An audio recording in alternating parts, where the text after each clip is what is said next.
Hi there and welcome sa Moto Info. Today ang topic natin is about Suzuki Espresso. Let's talk about features, specs, colors available at price nito kaya simulan na natin. Ang Suzuki Espresso ay may maraming magagandang features kung kaya't sulit na sulit talaga ang sasakyang ito. Mayroon itong robust protection with most exceptional safety features kung kaya't safe ka habang nagmamaneho.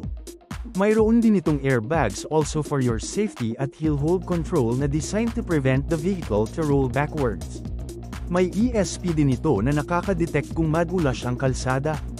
Bukod sa mga yan ay mayroon din itong rear parking assist system para tumulong sa iyo sa pagpapark lalo na sa makikipot na lugar at light impact absorbing tech body na nagpoprotekta sa loob ng sasakyan in case of collision.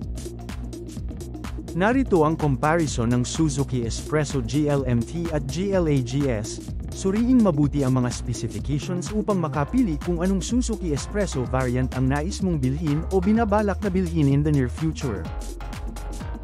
Ang Suzuki Espresso ay available sa mga kulay na Sizzle Orange, Fire Red, Granite Gray Metallic at White. Samantalang ang Suzuki Espresso naman ay may suggested retail price na 674,000 para sa variant nito na GLA-GS at 634,000 naman para sa GLMT model nito.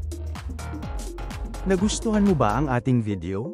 Kung ganun ay huwag mong kalimutan na i-like ang video at mag-subscribe sa channel para always updated ka sa mga latest cars dito sa Pilipinas. Thank you for watching and see you next time.